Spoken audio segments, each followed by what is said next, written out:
Hello, everybody, and welcome to this session at PeaceCon. Thank you for joining. Our title of our session is Strategic Approaches to Tackling Disinformation, Lessons from Ukraine. I'm Alistair Stewart. I'm a Senior Advisor and Senior Researcher at BBC Media Action, the BBC's international development charity. I lead on our organisational work tackling disinformation, including our efforts in Ukraine, and I'll be moderating today's discussion. So why are we here? We know that the disinformation surrounding Russia's large-scale invasion of Ukraine in February 2022 marked an extension of Russia's long-standing information operations against Ukraine and open democracies. But in turn, Ukraine's response to the Russian disinformation threat leveraged progress that was made in strengthening the information and media environment over many years in Ukraine and establishing mechanisms to respond directly to information threats. This has included efforts to provide accurate, trusted information to citizens, support for public interest media organizations, and initiatives to build citizens' resilience to disinformation. In this session, we want to reflect on these efforts, explore what we've learned about what works in tackling disinformation, and reflect on whether these lessons can be applied elsewhere to help others thinking through strategic approaches to tackling disinformation. Joining me to discuss this, I'm delighted to have a mixture of journalists, media development professionals, academics, and government representatives. I'll ask our panel to briefly introduce themselves in a moment. We'll be hearing short reflections from each panel member before a brief panel discussion, but we're also really keen to get your inputs. So if you have questions or comments during the session, please post them in the chat, and we'll also open the session up towards the end for further discussion and questions. So if I could ask each of our panel to introduce themselves just briefly. Why don't we first go to Kirilo? Yep. Hello, I'm Kirilo Lukarenko. I'm Executive Director for Hromadske Radio, a public radio in Ukraine. We have some transmitters on frontline informing people about the situation in Ukraine. Thanks. And Dima? Hi, nice to meet you. I'm Dima Khilchenko. I'm from Kyiv, Ukraine, and I work with BBC Media Action and coordinate the BBC Media Action projects in Ukraine. Nice to meet you all. Thank you. Thanks, Dima. And Susan? Hi, everyone. Nice to meet you. I'm Susan Abbott, and I'm the Information Resilience and Tech Advisor working with the Democratic Resilience and Innovation team at USAID. And Alison. Hey, I'm Allison Reed. I am a program officer with the DT Institute in our Division of Media, Human Rights, and Technology. Great. And John and Yara. Hi, everyone. I'm John. I'm a researcher at the University of Cambridge at the Department of Psychology, and I work a lot on mis and disinformation, both understanding and encountering it, as well as polarization, identity building in conflict zones, especially Ukraine and Russia. And I'm Yara Kirchenko. I'm a PhD student at Cambridge with John, and I work on misinformation and polarization, social identity on social media, and how we can leverage that data to figure out stuff about humans. Great, thank you all. Great to have you with us. So we're going to ask each panelist just to reflect on their work tackling disinformation and what lessons they would draw from that in Ukraine. Kirilo, maybe we can go to you first. Yeah, thank you first of all, thank you for inviting me to this conversation. I'm really keen to share my ideas and opinions. Hromadske Radio is, as you heard, working in frontline regions of Ukraine as the radio, and we have learned of wonderful news this weekend. Actually, our stolen transmitter popped up in Luhansk, which is occupied Ukrainian territory. It was stolen from Starobilsk, and we were able to trace it through some radio amateur website or chat. So people noticed that RDS, radio data system, shows Hromadske Radio frequency, former frequency, because that transmitter, we lost it a year ago, along with 7 other transmitters. So sometimes you face disinformation simply by providing objective point of view, objective information to the audience, and you receive very very dangerous acceptance from the opponent, from the enemy. We used to work in occupied across the division line to occupied Donbas. We still have 2 transmitters in Kramatorsk and Hirnik. It's important that people from Donetsk city can listen, are able to listen to Hirnik transmissions. And what is very important, people in occupied Izum, starting April last year and finishing mid-September last year, they were able to listen to our Kramatorsk transmitter. And it was really very important to them, because otherwise they were their access to objective information were denied by Russian occupiers.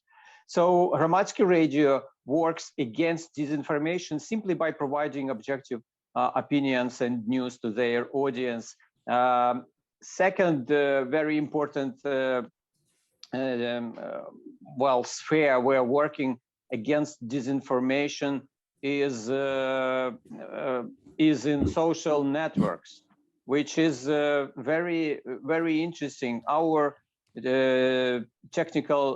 our digital director just told me this Monday that we experienced a huge inflow of hostile comments on Facebook and other social networks, and they are written in very good Ukrainian language. But and people, basically my colleagues, were surprised by this, and actually our digital director said that it looks like they were such a good level of the Ukrainian language was enabled by artificial intelligence. So it looks like Russian military uses artificial intelligence to spread disinformation in the Ukrainian language. Usually before, they did it in the Russian language, and now they learned that they probably may be more influential while speaking to the Ukrainians in their native language.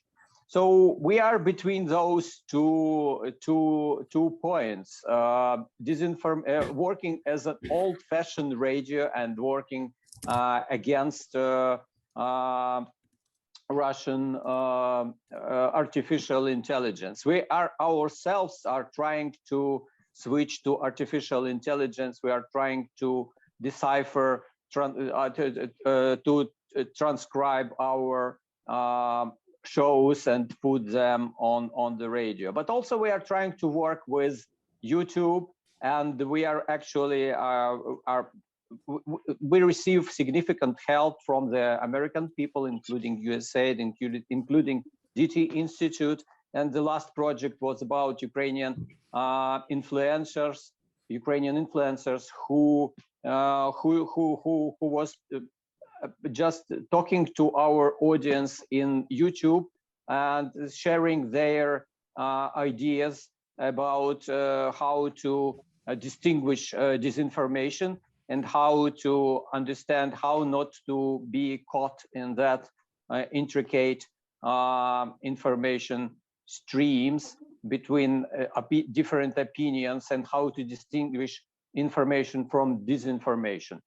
So basically, this is just a short outlook on the Hromadske Radio activities. Definitely, I'm not a researcher. I'm just talking about my experience and experience from my colleagues who are basically trying to provide objective information to our audience 24 hours, 7 days per week. Thank you for your attention. Great, thank you. And Dima, can we come to you? Sure. Hi again. As I said before, my name is Dima, and I work for BBC Media Action in Ukraine, and I coordinate the projects that we do with our partners. And let me give you a small introduction of what exactly we do. And I think we started to support the local outlets and media development in Ukraine long-term, like time before the war. And I think for years we have been focusing on supporting independent media of Ukraine. And before the war, and I think before the Orange Revolution, then or shortly after, the media market was really like strange and a bit like toxic, because it was completely controlled by oligarchs that would fund media to promote their political interests.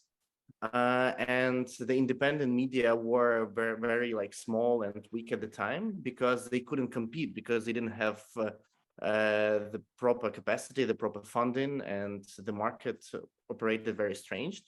But we still focus on identifying independent outlets with a high level of trust and provide support to make them more popular and more sustainable. So we focused mostly on supporting news and current affairs media, because this where we thought, and we saw that this is where they could compete with biased oligarch media. It is hard to compete in entertainment programming, which demands a lot of money and a lot of investment, and oligarchs like poured this money there, but the independent media couldn't do it. But it's not more expensive to produce trustworthy news than to do corrupt news. So this is where kind of the independent medias, they manage to gain their audience and gain their like trust and prove that like they're trustworthy. And this strategy, we've been doing this for years, and this paid off when the war started, because suddenly people understood that when it comes to their safety and when it comes like to their survival, they would prefer to be confident that the news that they are reading would be trustworthy and it would not lie to them, and would provide the information that they can rely on. And we saw a massive growth of our partners' audience. So, for example, like I just take one, which is like Peacebuilding, only in Telegram, which is a chat app. They grew by 2,200% during the first months of war, and I'm sure that Kirill would have also like a similar statistic where like similar high audience growth happened during the first months of war. And this was kind of great, like I mean, an indicator that how like investing long term into the trustworthy media, it pays back. And most, no, quite a few of oligarch-owned channels, they just closed down because they, I mean, couldn't sustain. So journalism and media, when the war started, journalism and media stopped being a source of information, became a source of safety, as I said before. But it was quite challenging for our partners because they had to learn how to work in danger. They never worked in war before. How to work when most team had to relocate to another region or even abroad. How to work when there is no advertising market left and when there is no income for them, and sustainability becomes a massive issue because you need to pay salary to people. And on top of that, they would most likely have neither electricity nor internet. So at the same time, there is a great demand and they need to create more content and deliver it faster because people started to rely on them like never before. And the audience figures go up. And the audience figures go up. And so we provided, as BBC Media Action, various support to the partners during the first months of war, like in order so they could become stronger. We did consultancy on sustainability, quite a few hostile environment awareness trainings for journalists and their producers. We launched a lifeline program in trainings in order to teach the media organizations to work directly with humanitarian organizations and create lifeline content for the humanitarian organization, to take the content from humanitarian organizations and deliver it to the audiences. So they work with kind of initial source, and also provided them with equipment. Besides that, we saw that the war brought a new kind of disinformation challenges, which would lie around like this misinformation and gender equality, and the new challenges that rose like with the war. And we started to make non-news projects, which would be more like a narrative projects, and they would give a deeper view on the problems that emerged. And one of the projects was that we actually still producing 15 films about women and LGBTQ plus people at war. I think we launched already 5 episodes, broadcasts, and they reached around 2 million people so far, which is a great example of like how you can rise issue. And it's a portrait story, it's small documentaries, and the reaction is of the audience is really great. So we are now like in more than 1 year of war, and we're still very active in Ukraine. And our plan for now is to continue investing in media development long term, because we see the results. We want to support tackling disinformation through strong storytelling and narrative. And we also try to do new projects which will help our partners to like think one step ahead and prevent the dis and misinformation issue by launching pre-bunking projects like that pre-bunk the disinformations and similar like that. I think you'll hear more about this today. And the last, but very important, we try to invest in journalist safety and the sustainability of the independent outlets. Thank you. Great, thanks, Dima. Now we'll turn to Alison to hear a bit about how DT Institute have been working on this. Great, thanks. That's actually a perfect segue.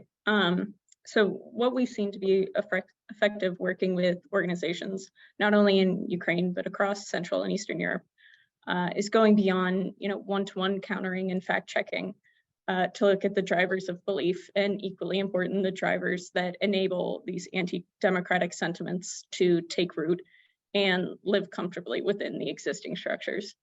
So it probably goes without saying, but it's important to remember that Russian disinformation and propaganda is deeply rooted in a very narrow vision of national identity, one that is tied to the protection of so-called traditional values and position in direct contrast to liberal understandings of things like gender equality. Under this traditional normative framework, stereotypes and the emotions that undercut them are weaponized, especially against LGBTQI plus people and women, but also impact men and boys who are accepted, but only as long as they fit within the existing template of, father, brother, son. Especially in post-Soviet states, but not exclusively, the vision of traditional values is one that panders to and accepts women as individuals who can be educated and live their lives and contribute to society.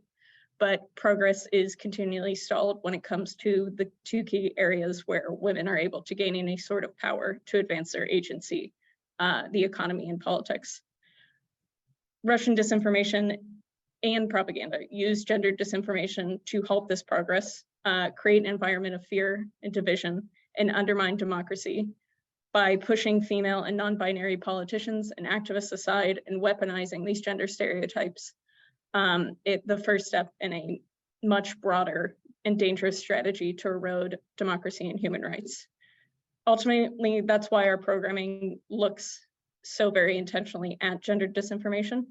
Unfortunately, gender equality in Central and Eastern Europe remains a divisive social issue, even in democracies. And this is one of the barriers that we continue to face in our work. There continues to be this sort of implicit assumption that gender equality and gender disinformation, especially in times of conflict, is a secondary issue because disinformation affects everyone regardless of gender. And this idea that gender equality is sort of a natural byproduct of strong democratic institutions. So it would stand to reason that institutions, as they are strengthened, gender equality should inherently follow. but looking at some of the strongest democracies across the region and even across the world, these issues are still present despite gains made in gender equality. And it's because these underlying social norms and values remain. While these two assumptions persist, the barriers to full gender equality and political participation will remain as well. So through our work, we've seen three key takeaways of looking at gender disinformation in the context of Ukraine. First, many of the people that are most vulnerable to disinformation unfortunately find traditional news or traditional analytical debunking content to be overwhelming, depressing, elitist, and politically charged, and therefore have a tendency to avoid it. So our approach acknowledges the multiple overlapping levels of influence that affect decision-making to positively alter public perception of democratic norms by looking at the psychosocial drivers of belief. And while debunking and media literacy remains a very important piece of this puzzle, it is just step one in the equation. So our work tries to go to address steps 2, 3, so on. By this, I mean going beyond explainer videos and podcasts to inviting filmmakers, musicians, video game designers, comedians, and visual artists who are experts in storytelling to address the underlying emotions that these narratives target. Secondly, these issues are not as easy to talk about or understand as we might hope. Narratives don't always come out and say things like women are XYZ or LGBTQI people are XYZ. Rather, gender stereotypes are interwoven into narratives about economic concerns, energy policy, and military operations using highly emotional language and stereotypes to manipulate the target audience. We need to keep talking about these issues, and not once a month or once a year, but incorporating a gendered lens throughout every step of the process. A great deal of our approach focuses on connecting our partners across borders to talk about how gendered information in Ukraine is being utilized to decrease public support for Ukraine across the region. And lastly, when developing content to counter and talk about these issues, isolating gender narratives into their own conversations or their own forums only reinforces that idea that these are isolated issues and that they don't happen everywhere, and therefore they can be dealt with later. By combining gender disinformation and other topics, we can better address our underlying assumptions and see how our assumptions are being weaponized to create division. And I'll stop there. Great, thank you, Alison. John, Yara, we're starting to get into the kind of psychological drivers of some of this. I was interested if you could tell us a bit about the research that you've been doing around disinformation, including in Ukraine, and what you know about the psychological factors that drive vulnerability, and also approaches that can help to build resilience to that. That's a lot to cover in just a couple of minutes, I suppose. I'll start sort of by talking a little bit about the solutions that we've been working on, because the word pre-bunking was mentioned earlier by Dima, I believe. I think it's useful to talk a bit about that, and I'll be very brief, and then I'll switch to Yara, who will be talking about the psychological drivers of the spread of various kinds of content online within the context of Ukraine. So I think Alison brought up a really good point earlier, which is oftentimes the most successful disinformation narratives, not only within the context of the war in Ukraine, but other contexts as well, are successful precisely because they manage to successfully tap into frustrations, concerns, et cetera, that relate to identity and other matters of the like, right? And so oftentimes what you don't see is overt and outright lies. You do see those, but not as much as sort of persuasive manipulation, if you will. So for instance, what you saw a lot around the sort of just after the first months of the full-scale invasion were narratives about Ukrainian refugees in Poland, Czech Republic, and so on, where if there's millions of people coming to a country, right, one of them, statistically speaking, will likely commit a crime, right? And so what you see is an exploitation of that nugget of a fact, if you will, right, and blow it way out of proportion, saying things like, look, this is how Ukraine is repaying us for our hospitality, blah, blah, blah, blah. So taking one incident, sort of blowing it out of proportion to the extent that you're fostering this narrative about Ukrainian refugees that is very negative, right? And so that makes the problem of this kind of disinformation extremely difficult to counter. So in service of that, we've tried to leverage, I suppose, avenues of entertainment, if you will, to create interventions that sort of meaningfully boost people's ability to detect these kinds of manipulation techniques. The one I just mentioned is just one, but there's many more, right? And so for that, for example, we've created a few games like Bad News and Harmony Square and Go Viral, where you role play as a bad character, right? As a disinformation agent or as a fake news website owner, that kind of thing. With the idea of exposing people to these kinds of manipulation techniques and teaching them about how they work in a safe environment. And the research shows that you can do that in a meaningful sense. You can sort of statistically significantly at least boost this ability to detect how these kinds of manipulation techniques work and recognize them in kind of social media content people have ever seen before. That's positive, I would say. I think it's not the whole solution, of course, but there's one element to countering disinformation within the context of the war in Ukraine, I think, involves these kinds of solutions where we equip people with sort of the tools to resist kinds of manipulation that they might encounter frequently online. And Alistair and Dima and the BBC Media Action in general sort of have tried to expand. They're now running a project, I believe, is it North Africa and a variety of other places,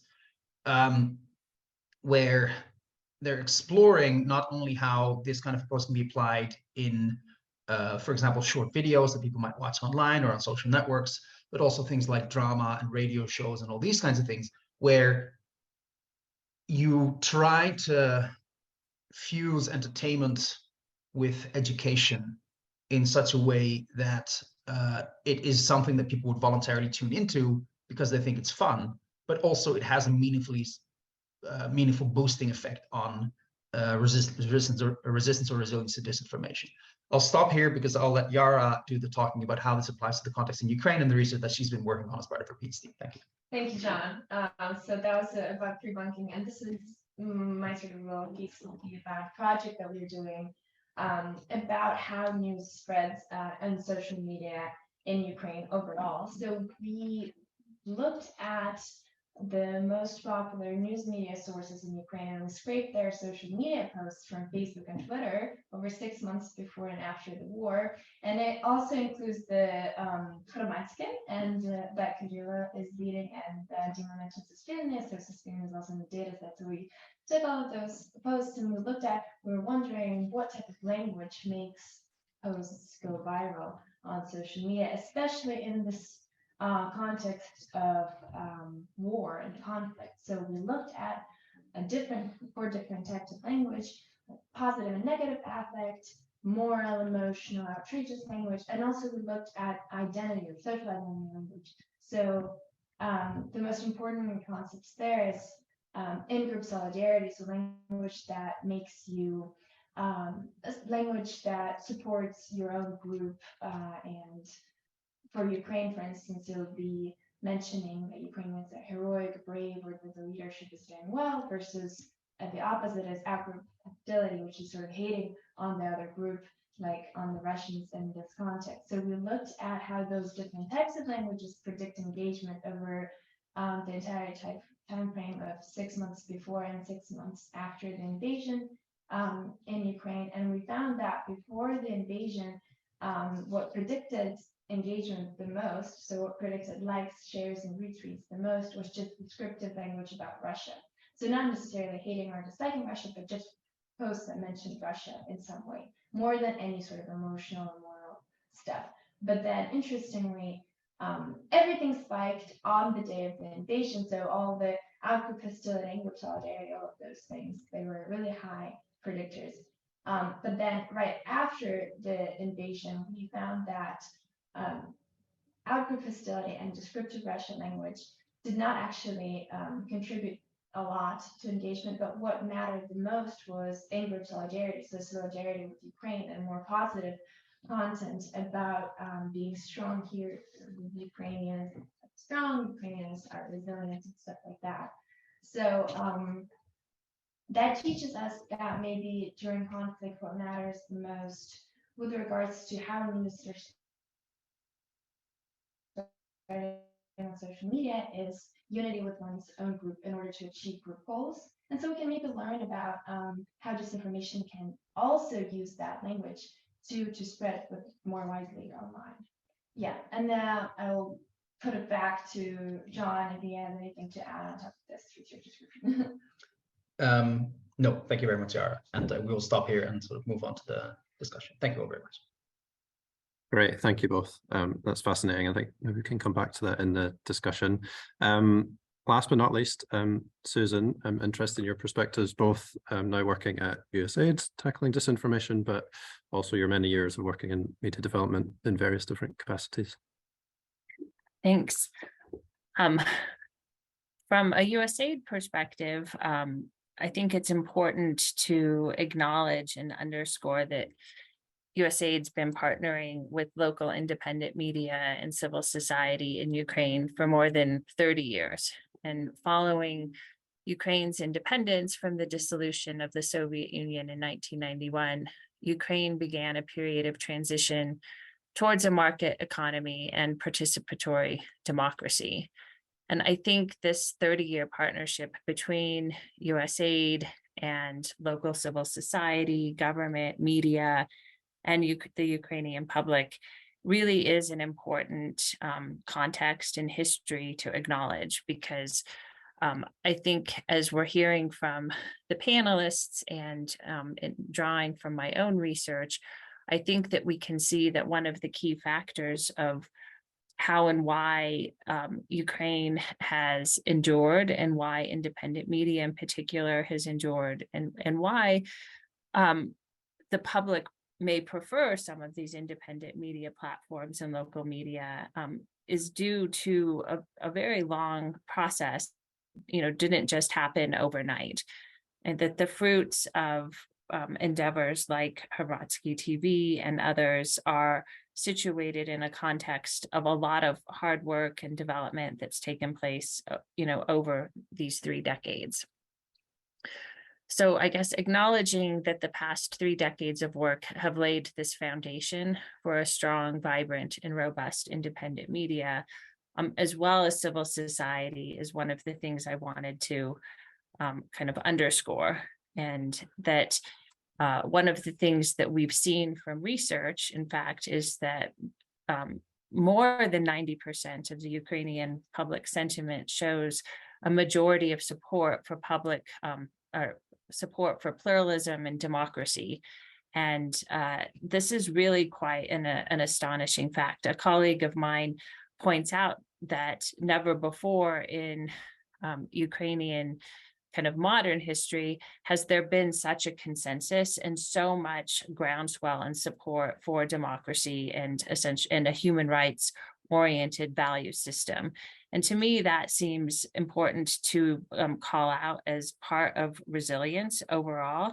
I know we're talking about technology and platforms and all the different ways people can get information and or be manipulated, but I think it's also important to underscore why there's a need to support independent media and civil society, and towards what end. And if democracy is the desired end, and peace and kind of the ability to coexist in the greater union of the EU and the League of Democracies, I think that is an amazing sign of success. From our research on the problem of disinformation, we know that threats to the information environment have led to an increased threats to and attacks of bloggers, journalists, and outlets. And I guess adding to that list now, transmitters and equipment is probably, I'm hearing from Hrvatsky TV on that, is probably very important to point out. It's, the physical seizure of equipment shouldn't be ignored. We also know that there's a need to support and provide training and education opportunities in media and digital literacy. Ukraine provides a groundswell of data and information, but also kind of exemplars of working with the Ministry of Education, with setting up media and digital literacy programs.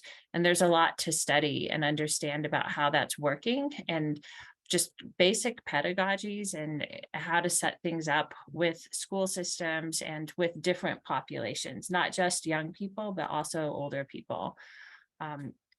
With regards to disinformation, as some of the other panelists have said, the decreased financial viability of outlets is probably one of the biggest threats to information resilience. And knowing that a lot of media gets backed by political or economic elites or oligarchs indeed is a challenge, and how to overcome that and look at other models that might be able to provide equally interesting or more interesting content should be looked at. And we also know that the shrinking space for alternative, fact-based, independent sources of news and information have created opportunities for disinformation of all kinds, not just foreign malign influence, but many types of mis and disinformation that exist online and in other platforms. And so knowing about those and how to communicate that information to policymakers or donors and others that may invest in independent media are important to acknowledge. Drawing again on the Ukraine example, then I think we can adequately say that support to independent media and civil society have led to information resilience. We can see that public interest media that offers fact-based, high-quality news and information in a variety of formats, not just kind of one monolithic format, is important, and it caters to the needs of a variety of audiences. I think nowadays it's very challenging because journalists have to provide content in so many different ways, whether it's through TikTok or Instagram or maybe even still Twitter or Facebook, YouTube videos, as well as digital content and, traditional TV content, as well as print media. And I think we're just at a very interesting time of balancing between all these different formats. USAID supports the media program in Ukraine, which focuses on 4 key areas that are all important as part of an information resilience strategy. First, supporting high quality content production. Secondly, media literacy. Third, key media legal reforms. And fourth, and finally, sustainability for the independent media sector.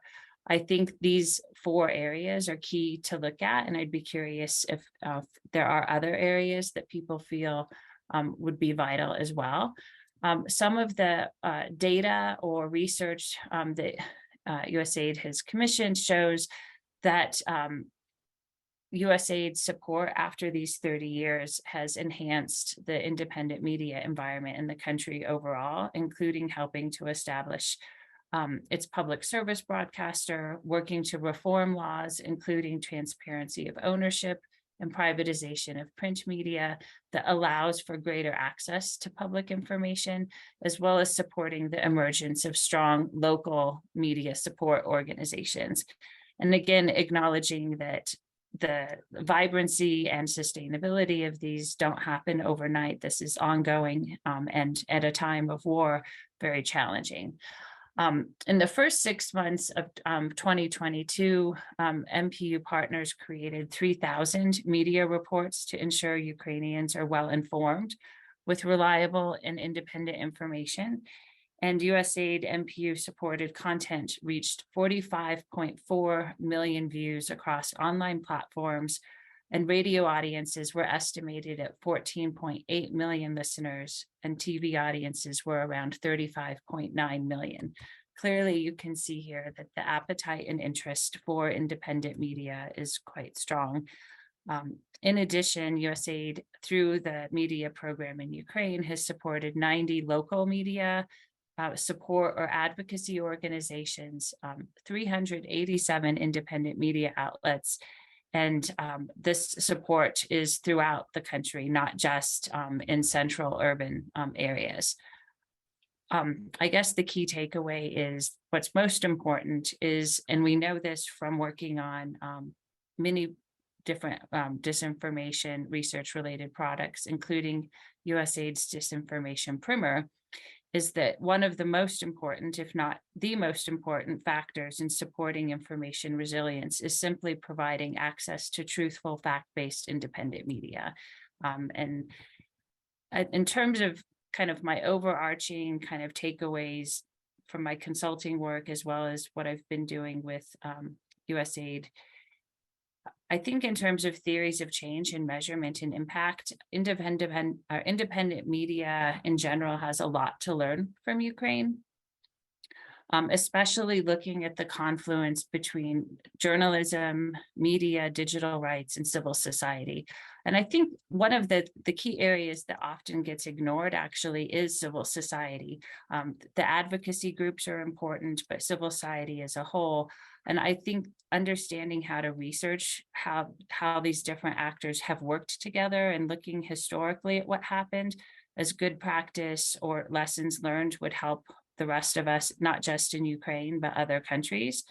And I think it would also be interesting to look at some longitudinal research that Ukraine has given us a kind of plethora of data and examples. For instance, around media and digital literacy efforts, it'd be interesting to segment these by age, geography, and media type. In addition, I just wanted to call out as well, in Ukraine, we have a lot to learn about the legal enabling environment. And disinformation is really tricky because there's a kind of inherent friction between freedom of expression and the threats that disinformation poses. And having myself, before I joined USAID, was part of a small team of researchers and lawyers working in partnership with Ukrainian lawyers and advocates. And the objective really was to look at codes of conduct and kind of norms around press freedom during times of war and conflict. This was before the current invasion of the scale we're seeing now. And what we learned from it, of course, is that there are no easy answers, and that overt regulation, co-regulation, and self-regulation need a lot more research and debate. And Ukraine, given its current context, being in a war, offers a lot of insights about what are the norms and standards that we should adhere to during a time of war. I just wanted to kind of finish by saying that, you know, even though disinformation is nothing new, given the role of technology and AI and machine learning and so many other developments, we are on the other hand, kind of a nascent stage of development. And these kind of whole of society approaches of supporting information integrity are kind of newer to us, and how to coexist with regulation or co-regulation, and at the same time allow for the innovation and entrepreneurship and freedom of expression are things and pathways that we're trying to better explore and support. And kind of tangential or in parallel to that, Ukraine supporting so much of the public service and public interest media is also important for researchers, and then research that works in partnership with donors and programmatic efforts. We know from research done by academics like Victor Picard at the Annenberg School for Communication, University of Pennsylvania, that societies with strong public service media have stronger and more resilient democracies. And I think it'd be interesting in this discussion with the panelists and those online to kind of hear more about their thoughts on this issue, and what can we do to research this, and in what format would the research be best suited in order to make that case to policymakers. And I guess my final thought is that with regards to USAID's current thinking on how to build societal resilience to disinformation, we're currently undertaking a variety of efforts to better understand the taxonomy of approaches that factor into what contributes to a healthy democracy and overall information ecosystem. an information ecosystem that's not just journalism and traditional media. We need to consider a multitude of factors from both the analog age and now kind of this hyper digital age, and see how we can kind of balance between those.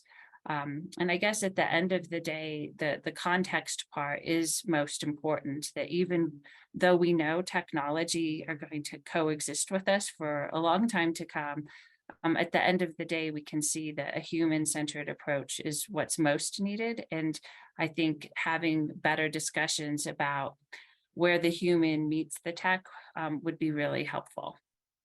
Thanks. That's it for now.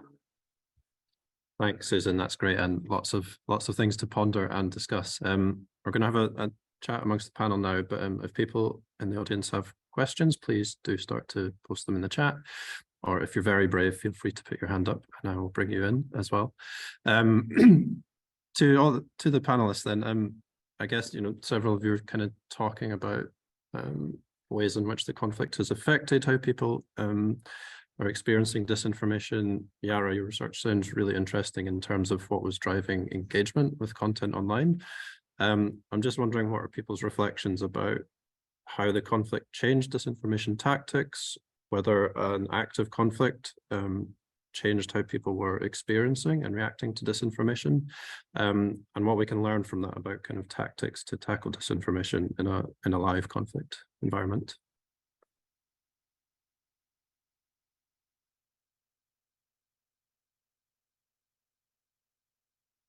Who'd like to comment on that? Dima, Kirilo? Maybe I can comment. I think that it's very important at this point of the time to support the Ukrainian media. Ukrainian media survived very difficult year last year. All of them, including public media, including commercial media, including all kinds of media. Some of them, well, however, did not survive, as you know. Some oligarchic media did not survive. However, some smaller local media had to evacuate,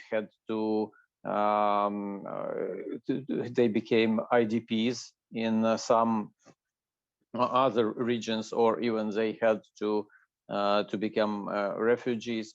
So the Ukrainian media needs continuing support, long-term support. It looks like we do receive those support, and it looks like its character is changing from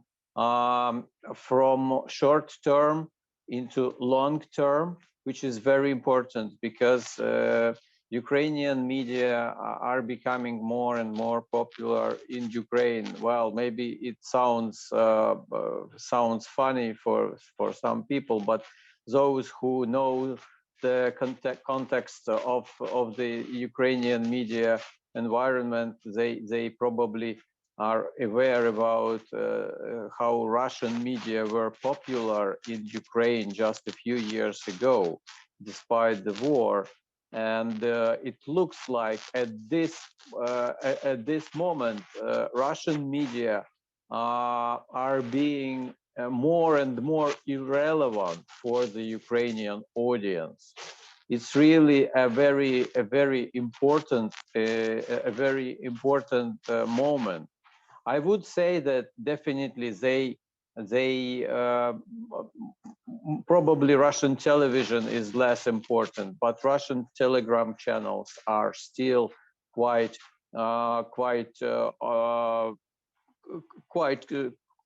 viewed. The audience like those Russian Telegram channels, and audience is very much interested in receiving information from vague sources, including those Telegram channels which are not able nobody is able to verify the source actually of those channels.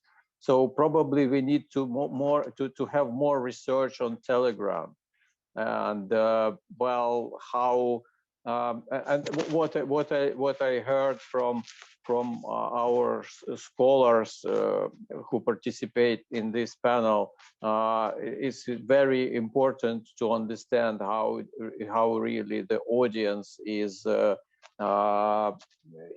being attached to to one channel, and why they ignore other channels. So it's very important for us media people to understand the mechanics of this. Well, I think that there are some other panelists, so I'm just stopping. No, thanks. Dima, I saw your hand is up, and John, I saw your hand was up. So maybe you want to come in too a bit, Dima? Yeah, I just want to add that I 100% agree with Kirill that on one hand, like before the war, we had the pro-Russian narratives, and we had a lot of mis and disinformation around that. And the main problem that was before is that people couldn't distinguish misinformation or disinformation from the truth or from like real reporting. And now the situation on one hand became a lot better because like Russia is obviously became an enemy, and all the Russian narratives are not like working anymore, and people can clearly identify them and they clearly can oppose to them. But the second is, but this problem where people still cannot distinguish like the trustworthy sources and distinguish like disinformation from the proper news is still there. And this brings us like on the basically we're at the dawn of the new like level of disinformation, because like Russia will still pour the resources in it, and it will become smarter, it will become more sophisticated and complicated. And people in Ukraine especially, I think not only, but in Ukraine especially, they tend to read and consume the news that they like. So, and this creates a lot of problems around disinformation, misinformation. And I think that one of the most important things that war bring is actually the importance of this phase where we have to kind of be not only react, but prepare and try to do campaigns that would explain where are the safe areas of like media consumption, and what is disinformation, and how to work like with it, and especially to the audience, especially in the regions, because when the active phase of the war is over, the active phase of media war will start. Thank you. And John or Alison, did you want to come in? Yes. Yeah. So I wanted to echo what Kirill and Dima were saying earlier, that the research that we have done also seems to show that there was this sort of that the full-scale invasion in February last year really provoked this really sort of sustained preference for pro-Ukrainian content over pro-Russian content, but also interestingly over anti-Russian content within Ukraine. Right? So with that in mind, I think I won't talk for too long, but to give a sort of a hopeful note, I suppose, it's 100-something years ago, whenever it was, when states started doing literacy campaigns, right, to improve literacy rates around the country.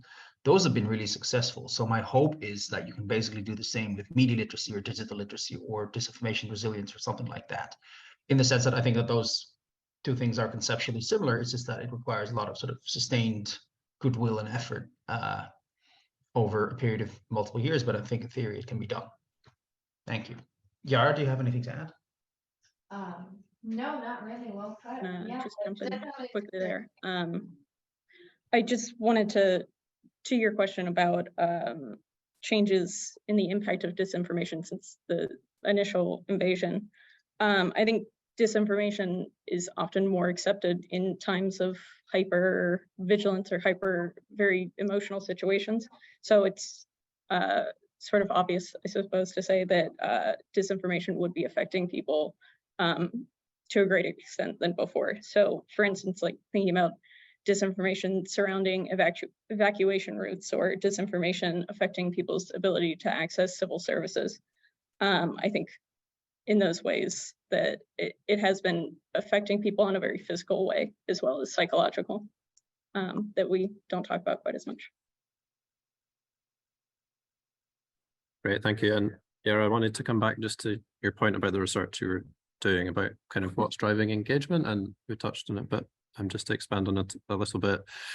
What do you think the implications of that are for the ways in which we're framing kind of media literacy attempts and interventions designed, you know, pre-bunking interventions designed to build resilience? How do we take account of those kind of what's driving engagement with content online when we're designing this? Yeah, of course. So in terms of what's driving engagement now, it's mostly the in-group solidarity narratives, right? Both within Ukraine, but also presumably within Russia. So Russian disinformation, state media right now is focusing a lot on, you know, boosting the pride in Russian values and Russian solidarity. And that also includes some aspects of we are standing for the traditional values, and that's the way that they're framing things, you know. So Russia is actually using this sort of framework that we predict to be engaging. But we also do not quite know how it works specifically, how generalizable this is across contexts. So we know that in Ukraine right now, what goes viral is in-group solidarity posts that are very emotional.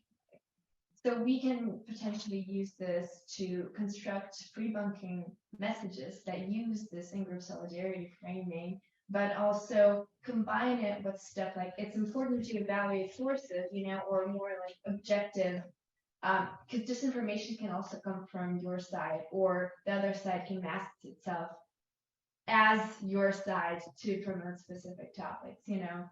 So just being aware of that. Those techniques can be used.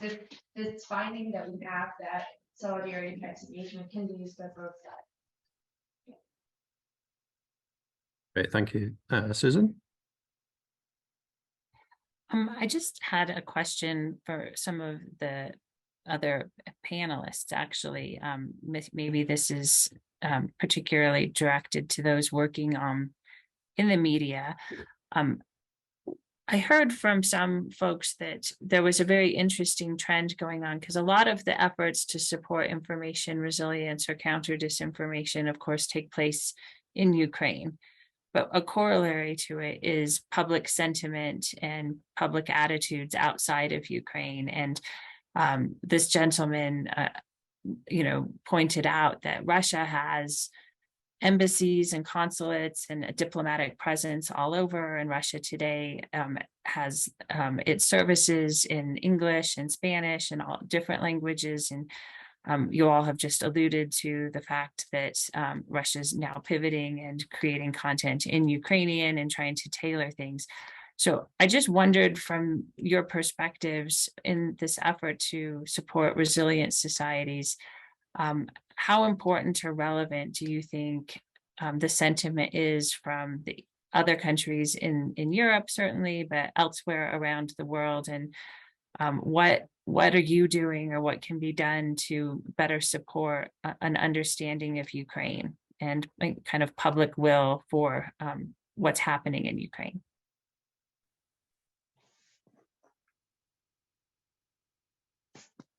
Maybe I can.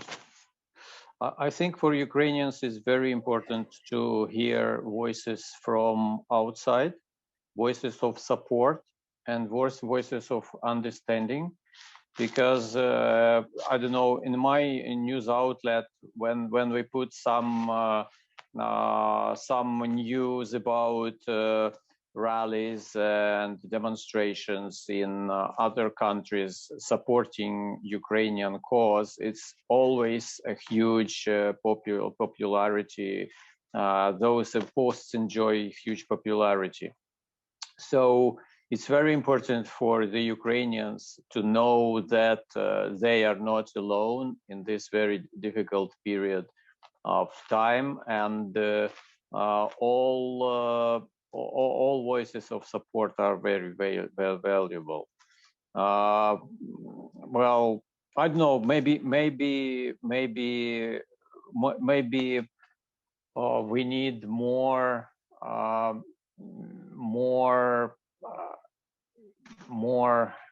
content which is translated from English and other languages about support or how people support Ukraine in other countries. Maybe it's very important, but also it's very important for Ukrainians to know that not only Europe and North America are supporting them. Any hint of support from any other country is very much important for the people. When, for example, Japanese Prime Minister visited Ukraine, it was very important. Very important sign of it encouraged resilience for Ukrainians. So it's very for us. It's very important. So our friends in Europe and America, they work with other countries. We are closely watching how Brazil is trying to understand what's going on here in Ukraine, as well as other countries. So it's very important for us, like diplomatic corpus of our Western and Eastern friends work on this. I don't know, this is just my immediate thoughts. Thanks. And I can see there are some questions coming in as well from our audience now, which is great. Please do continue to post them in the chat, and I'll ask them to our panel, or feel free to put your hand up. Yara, did you want to come in? I saw your hand was up. Yeah, I just wanted to jump in. Sorry. Mute it. Yeah. Okay, sorry, I forgot that I'm working through John here. But yeah, I just wanted to jump in to bounce off the careless point about solidarity, or sort of transmitting international solidarity. And I think it's also important to amplify voices of Russian people who oppose the regime, you know, and to bridge these divides through more productive conversation, as opposed to necessarily the prejudice and exclusion of Russians. I think it's important to exclude people who support the right cause and who, you know, realize what is happening and are willing to work towards some sort of reconciliation or help. You know, so it's important to not exclude Russians who want to help and who want to change the status quo. Yeah, just to say that. Yes, great, thank you. And I think that this links to one of the questions in the chat, which is about thoughts on the panel on the mediums used to communicate around these issues and the impact when certain sites are, for instance, blocking certain content about the war. Obviously, we know this is a challenge about how you get information into Russia, for example, but applies in many different contexts. So would anybody like to come in on the, I guess, the kind of challenges of what platforms, channels that you're using and the risks of censorship on those and how you deal with it?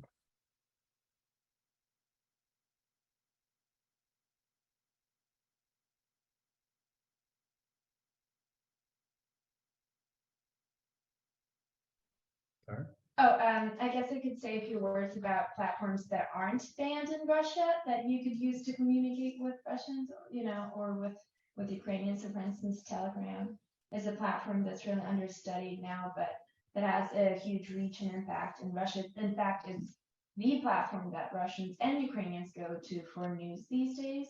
So I think it's the largest news provider. And we have zero studies about it at all. Like, we don't know how people react to it, why people go, why people, like Kirill mentioned, why people stick to certain channels, what makes people, you know, like some news over other, or look at specific messages or others. So I think Telegram is an underexplored in the West avenue for persuading people or reaching people with media literacy interventions. And just to add to that, anecdotally, I think speaking to, for example, friends of mine from Russia, sort of around February, March last year, it seems to have been the case that a lot of Russians sort of flocked to what they perceive to be sort of Russian telegram channels, news providers, but not state propaganda, right? However they defined that. But they seem to have understood that this was serious, but that you can't rely on state media at all for accurate information of any kind. Now, that's since got muzzled a little bit, right? Those channels are certainly censoring themselves. That's if they haven't been completely shut down or infiltrated by whatever it might be, Secret Service and so on. They are now definitely at a level where they are very milquetoast. Like they don't say much anymore, and they're certainly not very critical of the government, at least not explicitly, right? But nonetheless, these channels retain their popularity, and that seems to have come to, at least to an extent, at the expense of sort of state propaganda channels within Russian Federation itself. But this, again, as Yara correctly pointed out, this is severely understudied. So we don't know a whole lot about this beyond sort of anecdotally what we can sort of see, but what we can't really know based on data. Thanks, John. We've got another question, which is about, can you share your vision for an efficient information campaign designed to promote media literacy skills amongst the general population of Ukraine, and also how you'd go about reaching and engaging different segments of society, especially those with lower levels of media literacy. Wondering who could come in on that, partly around kind of innovation around how we do this kind of work, but also the importance and how you think about targeting different segments of a population when you're doing these kind of interventions. I don't know, I can share our experience of Hromadske Radio. We actually successfully tried to produce new content, which is, well, YouTube content, which is a new content for us. It's a new activities for us. So we engaged some popular celebrities, influencers, and made a series of interviews with them. And I think this is the best way to make such campaigns. Well, it was not said that this is a show about media literacy. I think this is what should not be advertised, because people get bored about being educated about media literacy. I think it's very important to talk to people about various issues, about those current affairs, about, I don't know, their usual activities, their tastes, their cinema, etc., and somehow explain to those ordinary people how to distinguish sources, how to select the information channels, how to work with them. What we saw from those interviews, we understood that even not all the influencers are able to distinguish those things. Most of them were really happy to share their ideas, and they were quite skillful about selecting information. But some of them really, I don't know, we were really disappointed with their ability. And they are basically reaching millions of people in Ukraine.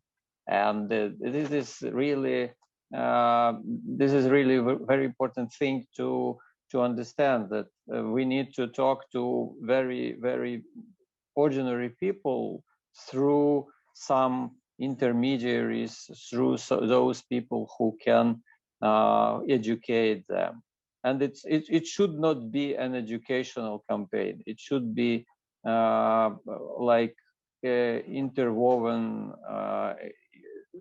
It should be like added to some mainstream topics, mainstream conversations.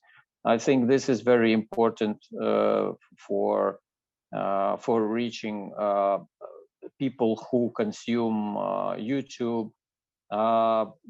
Well, it's difficult to say from my experience and my colleague experience how we how to work with different groups of audience. However, we are trying to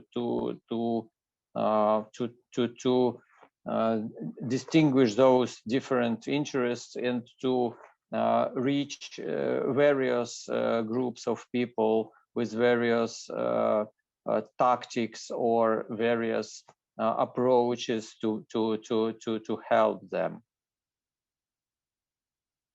Great. And Alison, did you want to come in on that? And maybe we're getting up to time. I also wanted just to broaden this out a bit to reflections from anyone about just how replicable what we're learning from Ukraine is to other contexts as well. Yeah, I'll just jump in real quick.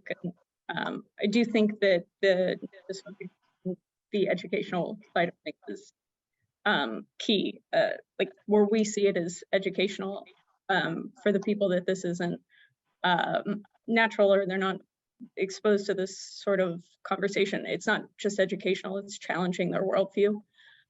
So saying just you need to be more media literate is not necessarily going to be the most effective mechanism for having that conversation. Just very quickly, one of our projects in Serbia that we've been able to do this to a considerable extent took a theatrical play of a newsroom and showed sort of the decision-making process of how the media company, organization, local media is making decisions about what is into the final cut. And it showed that there's not some larger nefarious system organizing everything. And I think it really humanized media for a lot of people that were able to see the show. And yeah, noticing the time, I will stop there. Great, thank you. I think clearly we could all talk about this for another hour probably. In the interest of time, unless there are other questions from the audience, oh, I can see one has just come in, but we will go to panelists just for kind of final thoughts about a key lesson or takeaway that you would have from this discussion and your experiences, and also reflections about how to advance this work basically in Ukraine and elsewhere. Who would like to go first?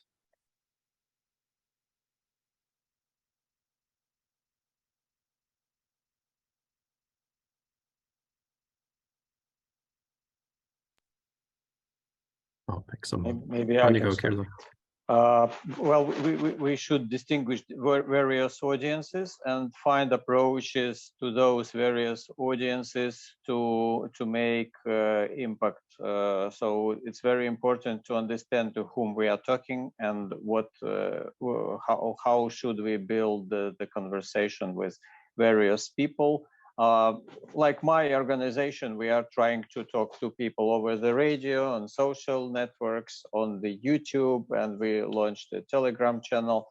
Well, we are learning how to deal with these various channels, and we hope that we and many others, including many other organizations, including very powerful organizations, together we can do a difference. Thanks. And then maybe I can come to John and Yara, and we can fold in the last question that did come in, which was just about whether there are opportunities to experiment and learn more from working with longer form entertainment formats to help with these kind of issues around media literacy. Yeah, definitely. Like generally speaking, a long intervention that is really good tends to work for longer and has a higher effect size than a shorter intervention that is also really good, if that makes sense. It's just that the difference is the scalability, in a sense, how many people you can reach. But I completely agree with what was said earlier, that whatever we call it, pre-bunking media literacy, whatever it might be, doesn't really have to have a particular name.